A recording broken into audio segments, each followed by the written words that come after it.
Alright guys, I'm back.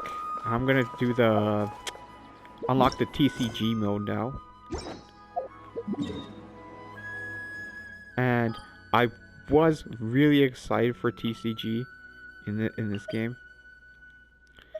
But my friend told me that there's no Raiden or Mako cards. So I'm like, what the hell, man? So yeah, I was really afraid. They just released the OG characters, man. When Genshin was first released, you know, just those characters and Leeway. Nothing from Inazuma or Sumeru as characters. That really sucks, man. I want to really create a team around Mako or Raiden. You know? I don't want to use everyone, like, everyone will be using pretty much the same cards, and that's going to be really annoying. I was really hoping that, you know, when they release the TCG, there'll be, like, a wide variety of characters that you can pull from. And they'll be your favorite characters, man. You want to play with your favorite The characters. scenery is wonderful. Surely enough to convince anyone to become a wanderer. So, Sucrose, the package you mentioned that you received before, it's not dangerous, is it?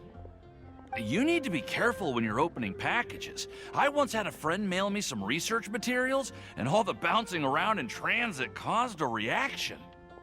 Once I opened it, it let out a stench that could wake the dead. If your package contains anything like that, then maybe you should check with Albedo first and see what he thinks. No, this package didn't contain any hazardous materials. Timaeus! Sucrose! What are you two chatting about? Oh, hey, you two. We're just talking about a strange package that Sucrose received recently. A strange package? Yes, I believe it's from a Sumeru scholar who came here to study in Mondstadt. It's most likely a thank you gift for collaborating on some research together. Huh? A package from an academia scholar? Oh, then there could be anything inside. Oh yeah, and just a little background. I was a big Yu-Gi-Oh fan, as I mentioned previous in my other earlier videos. So, you know, this kind of appealed to me.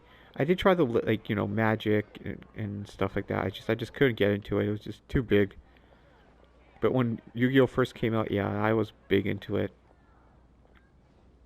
But anything after, I guess, Battle City, I really didn't like. I didn't like when they did the dice and synchro summon and heavy fusion and ritual summon. Like that got all too confusing and stupid. It was really simple and really fun to learn the game when it was just like special summon, ritual summon, and yeah, just keeping it basic, but like synchrosonic tuning and all that stuff, that didn't make any sense to me at all. So I didn't like the later Yu-Gi-Oh stuff. There wasn't anything dangerous inside, just a bunch of strange cards. I think I've seen Timaeus with some similar looking cards before, so I came to ask him about what they might be. You've seen me with some cards? Maybe those were the testing cards used for distinguishing reagents. No, they didn't look like test cards. Here, have a look.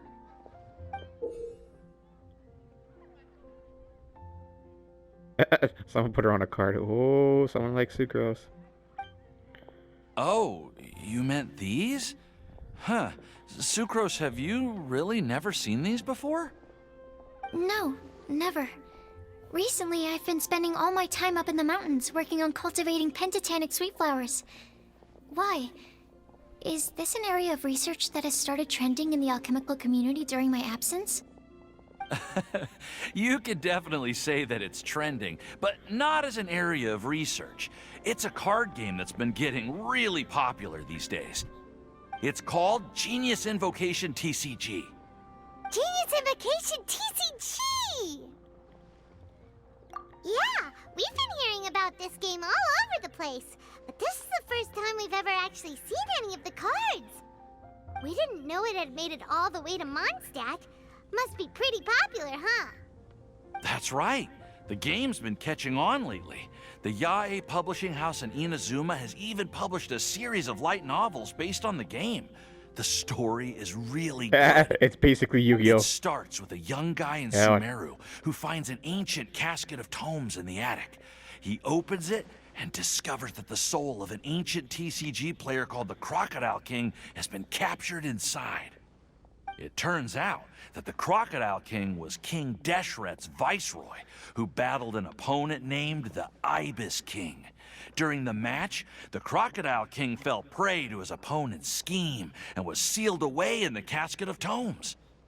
After being unexpectedly released by the kid, the Crocodile King possesses him and helps him to gradually climb the ranks and become a legendary TCG player. See? That's so Yu-Gi-Oh! That's funny they put it in there. Timaeus. Huh? What's wrong, Sucrose? If you're interested in how the story plays out, I can lend you the novels. No. I was just thinking about that time you requested an extension on your progress report deadline, citing personal reasons for the delay. Well, I did go through a phase recently where I wasn't putting enough focus on my work, but it's under control now. I've committed to not even touch Genius Invocation TCG until I've made enough progress in my research. Well, that's unfortunate. Oh? Why's that? Well, since it's a gift from a researcher I've collaborated with, I thought that I should at least try to learn the rules. That way, I could say that I at least tried to appreciate his gift. Oh, right! And since it's a game from Sumeru, who knows? Playing it might even make you smarter. Okay, fine. Paimon's curious and would like to give it a try. Please? Although, it seems like we can't learn how to play it anytime soon, 'cause Timaeus has given up for a while. Well, research is my priority, you know. But if you'd like to learn the rules of Genius Invocation TCG, then I'd actually suggest you go to the Cat's Tail. Yep, that's the place. It's where everyone in the community goes to play when they have time. They gather there, trade cards, and they're very welcoming to new players. Trying to learn the rules can be intimidating at first, but it's a lot of fun once you get the hang of it. Understood. Traveler, Paimon, let's go to the Cat's Tail and try asking around. To be honest, hearing Timaeus talking about the game has also piqued my curiosity. Well, what are we waiting for? Let's get going!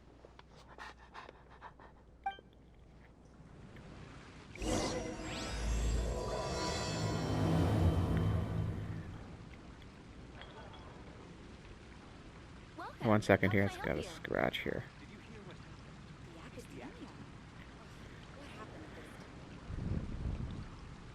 Oh god, back scratch, jeez.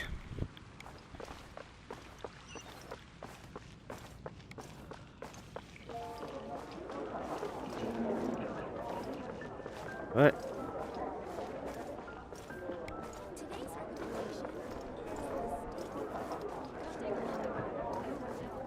Kitty. I really want a cat, but I'm not financially stable enough to support one.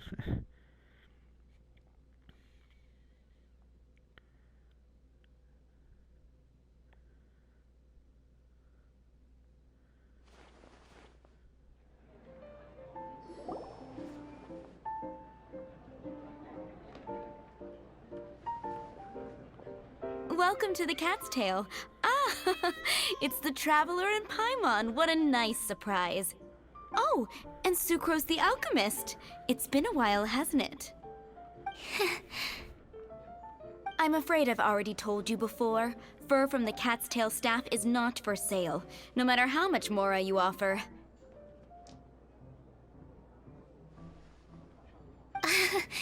Don't worry, Margaret. We're not here for that research project I told you about last time.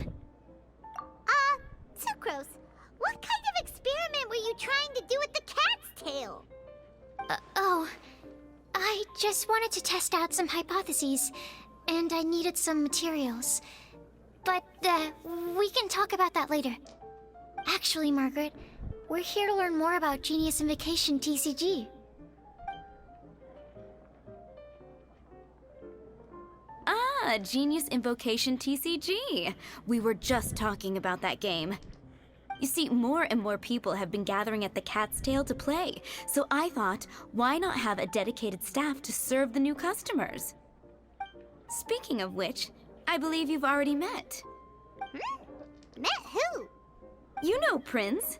This is the Cat's Tail after all, so I thought having a cat take care of our new customers would be quite a nice touch. Okay. Allow me to interpret. Prince says that the word customer is much too loose of a term, and we should instead refer to anyone who loves dueling with cards as TCG players.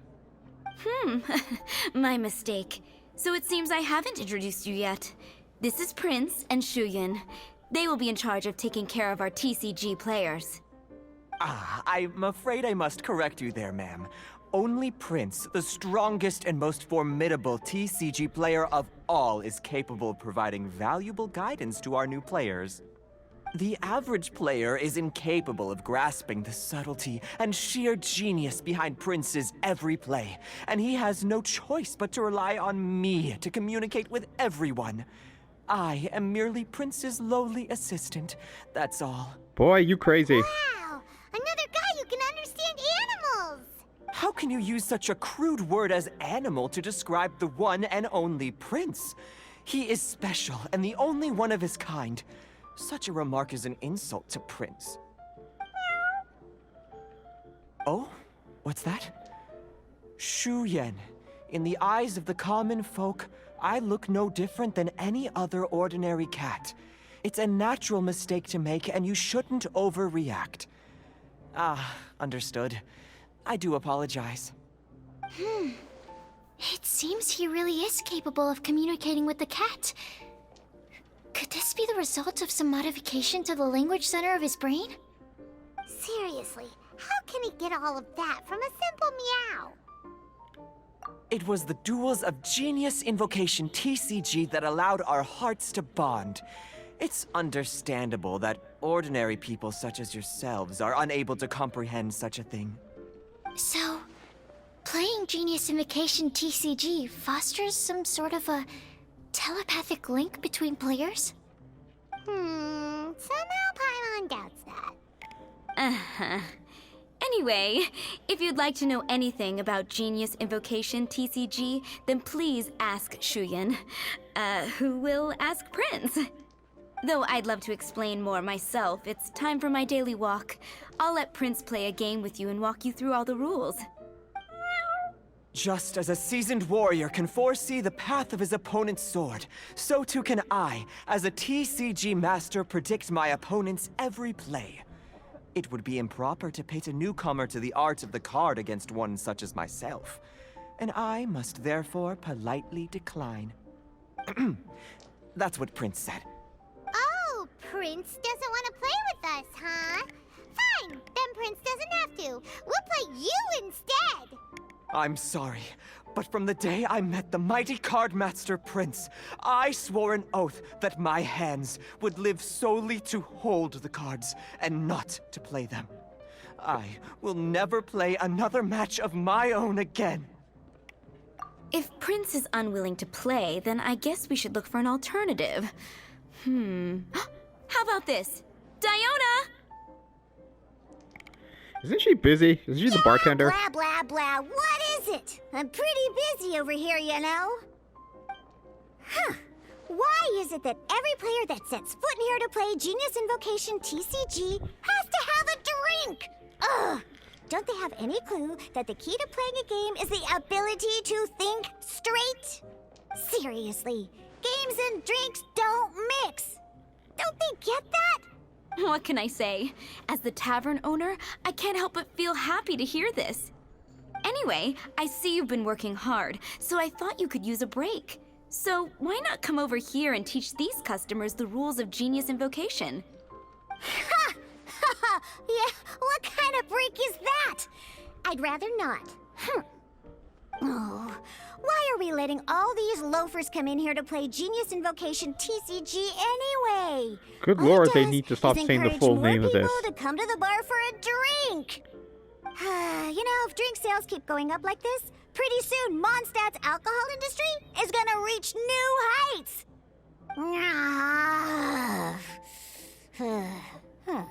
Looks like my first step in destroying Mondstadt's alcohol industry should be stamping out the spread of Genius Invocation TCG. My dear, you are quite mistaken. You said it yourself, a clear mind is necessary to win. Soon, their thirst for victory will overcome their thirst for alcohol. Prince speaks the truth, Diona. Not only is the spread of Genius Invocation TCG no obstacle to your goal of destroying Mondstadt's alcohol industry, it could even support you in this endeavor. Could it really? Sure, why not? Alrighty then. Our 2 customers are waiting to learn. Shuyan, let's put you on drink mixing duty for now. But Shuyan is destined for a far greater purpose. Shuyan, drink mixing, now. Okay. Ooh, all right. We'll need some space to learn. Let's go to that empty table over there.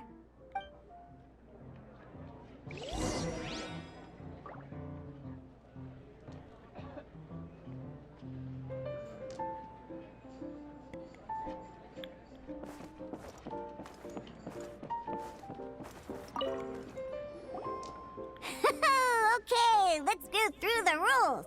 First things first. You'll be needing your deck, so place that on the table. Deck? Yes? You should have built a deck. A set of cards that meets the bare minimum requirement to play the game. What's with the blank stares? Come on. Don't tell me you came to learn Genius Invocation TCG without bringing any cards. That's right. We have some cards that I received from a friend. Yeah. You're gonna need a few more cards than that. Okay, let me think. To learn the game, you'll need at least 2 character cards to switch between. Oh, that reminds me. A few days ago, when I was closing up for the night, I noticed a customer had left a couple of character cards on the bar counter. Maybe you could use those for now. Are you sure that's okay? It's already been a few days and he still hasn't come back to claim them. Who knows? Maybe he left them here on purpose. Oh, okay, yeah, I got them here with me. Just in case the customer came looking for them. Yeah, not because I like to play the game or anything. Please. Alright, so now we have 2 character cards. That's everything we need, right? Yep. So, are you ready to start? All right, then let's begin. Oh god, tutorial.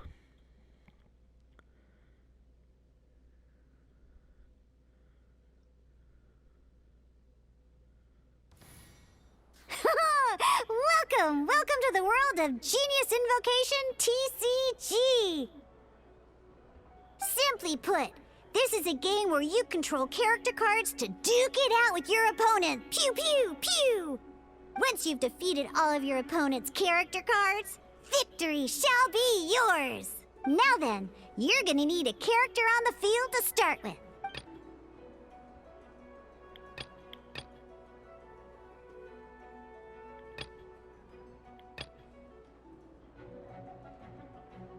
Oh god, yeah, new control. Oh god, yeah.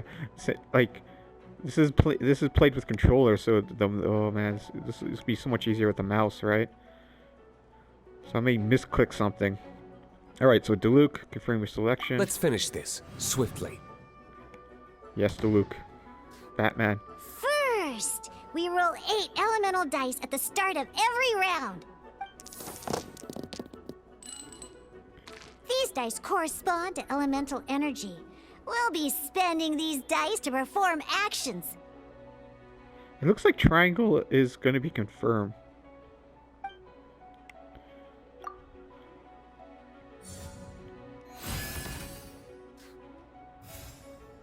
Once enter the action phase, where the real game starts. Wait, what happened to that card? Why does he have 3? 3 attack?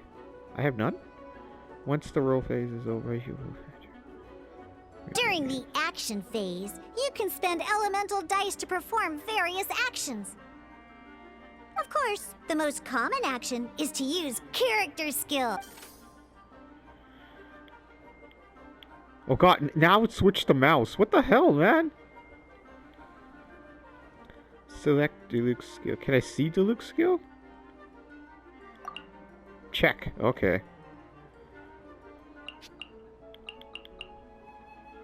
Okay, this is his stats. Pyro, Claymore, and for Mondstadt. Mondstadt. Oh, that's gonna be a thing. Mondstadt symbol.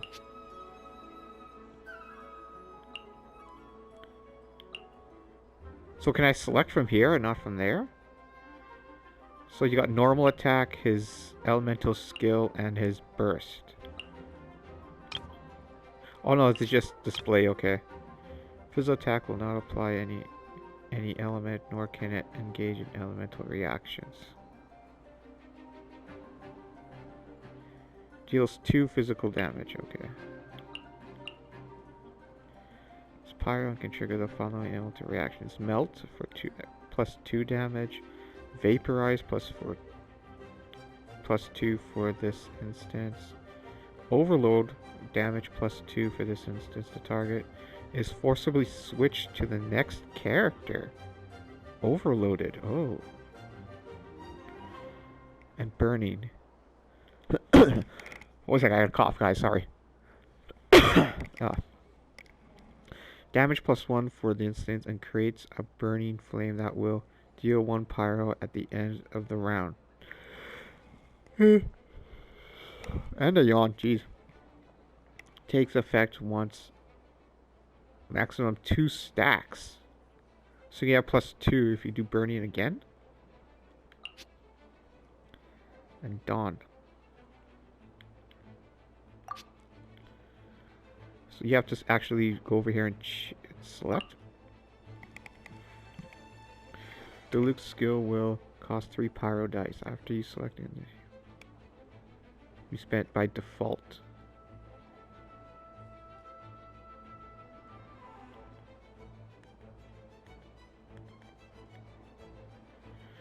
Oh, and that check, use skill, select and cancel. Okay, so use skill.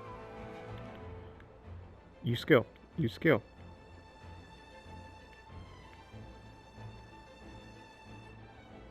Oh, the tutorial, okay.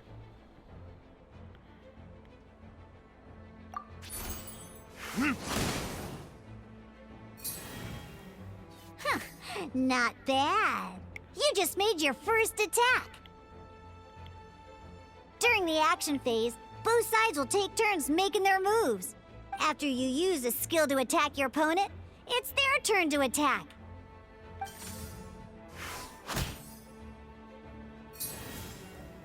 And as you can see, once the enemy finishes their move, it's our turn again.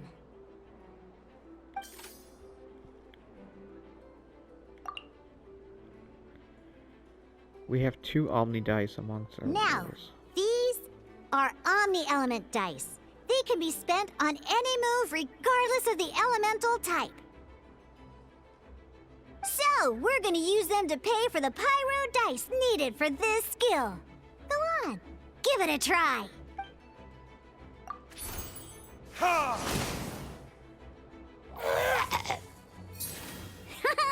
That was pretty good. That's 1 opponent down for the count. Bam! But the game has only just begun. Remember? You did 2 damage. What is it? Check. As much as we'd like to attack again, seems like we've run out of usable dice. In that case, let's end this round. After you end round, you won't be able to do anything else this round. And once everyone chooses end round, we can move on to the next round.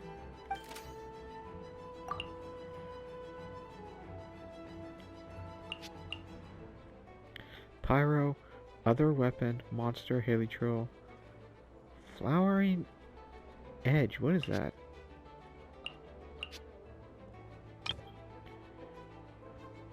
The physical attack of this character deals converted to pyro damage. Okay.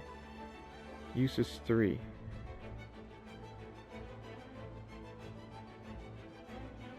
Oh, I see. His attacks are pyro. Okay.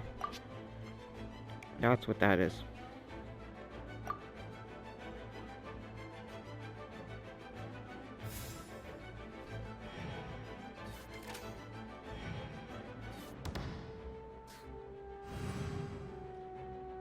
All right, here we are, a fresh new round. And a fresh new round means time to roll the dice again. That's how we're gonna get the elemental energy we need, after all.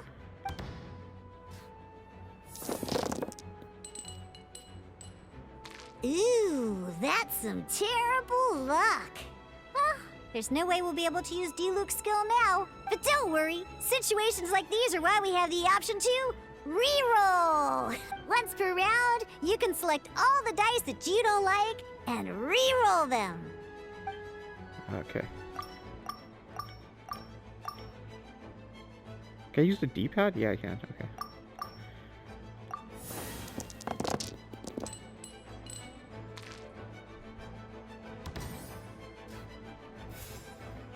When the action phase begins, the player who first chose end round in the previous round takes their turn first.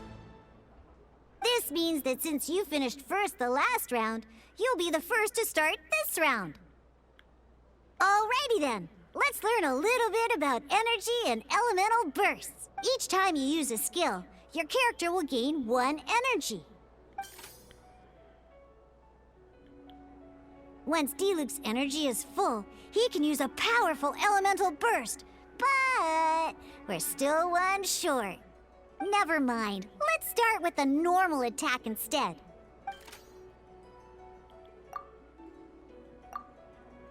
So yeah, I can use the D-pad. Just takes a bit longer.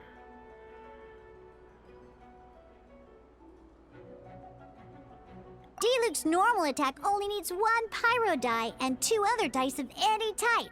Oh. Can I select? Like, I want to select the dice. Damn it. In any case, your normal attack needs fewer pyro dice than your elemental skill.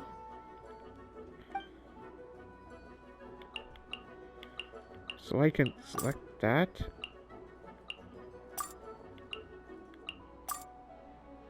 Yeah, okay. That's how you select.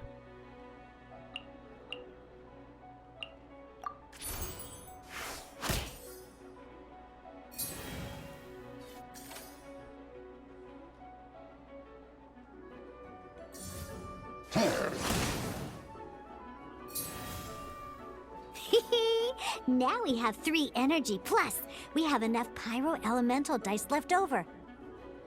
It's time to use your powerful elemental burst!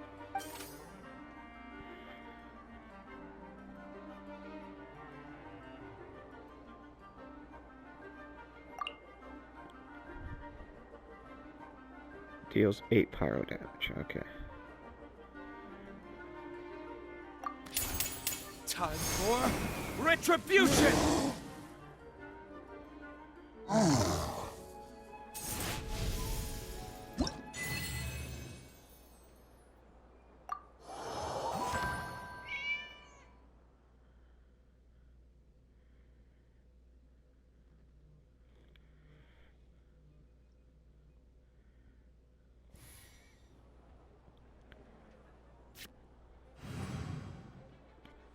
In an actual